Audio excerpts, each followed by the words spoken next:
question. How many of you have ever been a customer? Has everyone ever bought something somewhere at some time? All right, very good. All of you raised your hands, and now I'm going to ask you another question. How many of you have ever been less than completely satisfied? Well, if you are thinking about opening a business, becoming a part of an organization that you want to be successful and make money, you're going to need customers, but you are going to need customers that are happy, that want to come back, they're going to return, that are going to tell other people about your business, and that's what's going to make your business thrive. So now I want to ask you another question. How many of you have ever said to someone, "That's the last time I eat there. I will not take my dry." Somebody said this to me the other day. "I will not take my dry cleaning back there. They broke a button on every shirt I took." They picked up 5 shirts had a broken button. Have you ever changed doctors? Has anybody ever changed doctors? Have you ever said, "I'm not going to get my hair cut again"? And it might be because it costs too much. You might think that they're charging too much for what you believe the service or the product is worth. It might be because you are driving much farther and you think the location is not very good. But I'll tell you this. How many of you have one of these little books? I want you to look at this page. It's got some blanks that you can fill in. And the third bullet point on the page says customer service, customer satisfaction statistics. That third bullet point. Is everybody there with me? It says blank % of lost customers leave because an attitude of indifference was expressed to them. Now, what is indifference? Is indifference being rude and saying something ugly to you? No. Is indifference rolling their eyes at you and walking away? No. Indifference is absolutely doing nothing. So it doesn't even take those worse infractions to cause you to change where you do business. All you have to do is be indifferent. And what % of customers will leave because of indifference? Does anybody want to take a guess? 100%. Well, luckily, we're not there yet. But it could be. But here's the thing. 2 out of 3 customers, or 67% of your customers, will leave because you were indifferent to them. And I think when you think of 100%, you really are thinking that something happened. But indifferent is simply walking in a business and nobody's speaking to you. Everything's nice. Everything looks good. Nobody speaks to you. They don't offer assistance and you leave. How many of you ever walked in a business and nobody even acknowledged you were there? Absolutely. That business needs to recognize that they just lost not only a potential sale, but future sales, and then the word of mouth that goes along with if you had had a satisfied customer that purchased something, correct? Customers are our lifeblood. You will not survive without your customer, regardless of what a great location you have, or how competitive your price is, or how great your product. Now, if you have all those things, you're going to bring in customers, aren't you? But the thing that's going to keep them coming back is how you treat them. Because 67% of people are going to do business based on how you treat them. The next bullet point tells us that a dissatisfied customer is going to tell, and it says blank to blank, but I'm just going to give you the one number. A dissatisfied customer will tell about 10 people, and this is a face-to-face or oral communication. I'm not talking about now all the media, social media, and opportunities that they have to just blast you. Someone will look at someone 10 times and say, "I had a bad meal. I got a bad haircut. My doctor left me sitting in the waiting room for 3 hours. It will never happen again. I'm not taking my car back there to be serviced. I asked them to trim my poodle's curls, and my poodle is bald." You know, it really doesn't matter what we're talking about. They will tell about 10 people. Now, how does this relate to your bottom line? Because no matter how good you are, end of the day, it's how much money you've made after the cost of doing business are subtracted, right, from your total sales. After you bring in all this money, you might feel like you have a really good day. Of course, once you've paid those bills, if you're still in the red, you're not successful, are you?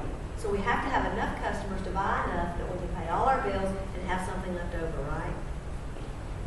So let's see what happens if we have one unhappy customer. Now we just said one unhappy customer will face-to-face or verbally, because we can also think phone or text here, but one-to-one communication is going to tell how many people? 10 people. So if that one customer is worth $100 to you, and I will tell you right now, I'm doing very easy, simple math because that's what works for me. You could probably put some change in there and be quite accurate, but I'm going to keep it simple. If one customer is worth $100 and they tell those 10 people, then what does that cost you? $1,000. Well, it's actually cost you $1,100, hasn't it? Because it cost you that customer plus the 10 that they told. Now that's a lot of money, isn't it? So you might say to yourself, yeah, but really? Let me ask you this. How many of you have ever had somebody tell you something and go, well, I'm not going there? Now think about that. Think about that.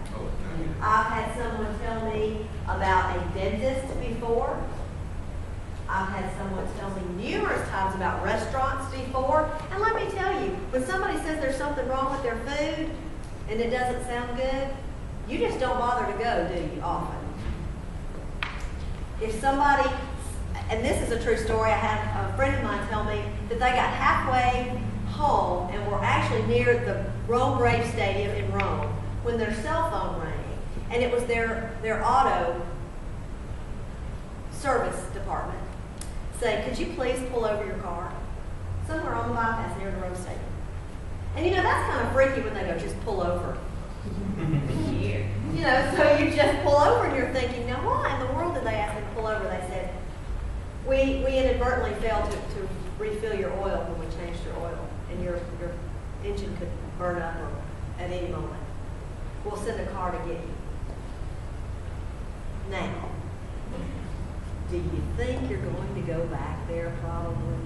Probably not. Sometimes there's an opportunity, though, to make things better. We're going to talk about that in just a minute. Because what does it tell us? Skip a couple of bullet points. It says, blank and blank complaining customers will do business with you again if you resolve the complaint in their favor. 7 to 10 customers will do business with you again if you resolve the complaint in their favor. Now, what this means is you're not going to have customers that are always going to be happy because we are just human beings. Are we living, breathing, walking humans that can make a mistake? Absolutely we are. We are not perfect people and something can happen sometimes.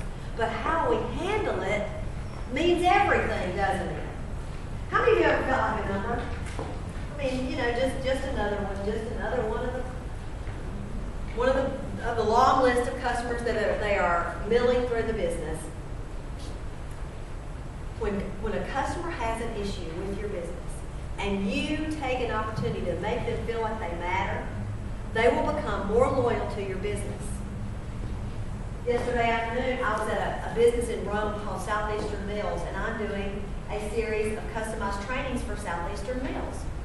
And we were talking about conflict. We were just having a conversation, and this will be in the trainings that we'll do between now and the fall. But what happens when a customer's got an unhappy situation. And one of the people in the training said, I want to tell you what happened to us last night. Said, Longhorn is my husband's, and I asked her, I tell the story, by the way, I never repeat without asking first. She said, Longhorn is my husband's favorite restaurant, and we go there on special occasions. We went and we ordered his favorite steak, and she said, he managed to eat through the steak, but that it was so dry that he had to chew, and he left part of it on his plate. He was very unhappy. Server comes by to leave the ticket, and she said, we're just not complainers. Now let me tell you something. There are 2 kinds of dissatisfied customers. 2 kinds. It's so simple. There's a dissatisfied customer who's a walker, and there's the dissatisfied customer who's a talker. Anybody want to guess what a walker is? Somebody who says nothing, it just walks back and That's walks right. back and comes back. That walker is the customer who just leaves and does not come back. The talker is the customer who says something to you. Now, what kind of customers do you want to have? Talk. You want talkers, don't you? Because I want to know if you're unhappy. I asked a business owner one time, I said, because they said, oh, I just got through with, the customer who just wouldn't let it go. And I said, but let me ask you this. Wouldn't you rather know than not know? Because if you don't know, you can't fix it, can you? So she said to me in this Southeastern Mills training last night, she goes, my husband is a pastor. He is just very kind-hearted. He never wants to complain or tell anybody anything negative. But he was so disappointed in his state that for the first time ever, he said something. So I think that by nature, he is probably a walker, isn't he? But we're going to try to develop him into a talker. Server comes over and he says, my steak was very, very dry and I just did not enjoy it and I just wanted you to know. We always get good food here, but I just want you to know. Server leaves. Now that's probably the only mistake they made, because in about 5 minutes, the manager comes over and says, I am so very sorry that you were not happy with your steak. And so this evening, I'd like to compliment your steak on your ticket, but because you were unhappy, I'd also like to give you a dessert, sir. Now, do you think that he fixed that problem? Do you think that they were very satisfied? Not only were they satisfied, she couldn't wait to tell me about it. And when it was brought up, all the people at the table said, oh, she was already telling us about that this morning. Why? Because satisfied and dissatisfied people are going to talk, aren't they? Now, the one thing that we determined yesterday they probably could have done better was this. When the server left with the ticket, had they not sat there for 5 minutes and finished their cup of coffee or whatever they were doing and gone on and left, the manager would have missed that opportunity. So when you're talking about employees and trainees and making sure that everybody takes responsibility for that customer's happiness, that server should have said, not only am I very sorry, and she walked off, then she said, I'm very sorry your meal was not to your satisfaction. I'm going to bring a manager to your table. That way, they know that something's about to happen, because she said, and I quote, we almost left before the manager got over there. Now that would have been a lost couple possibly, and you don't want that to happen. Look at the next bullet point, because this is what I'm leading to here. On-the-spot resolution will bring 95% of your customers back to you. What this tells you is that you're not going to ever make everyone happy, although you're going to try. But what you can do is fix almost everything so that most customers are happy, so that 95% of them will come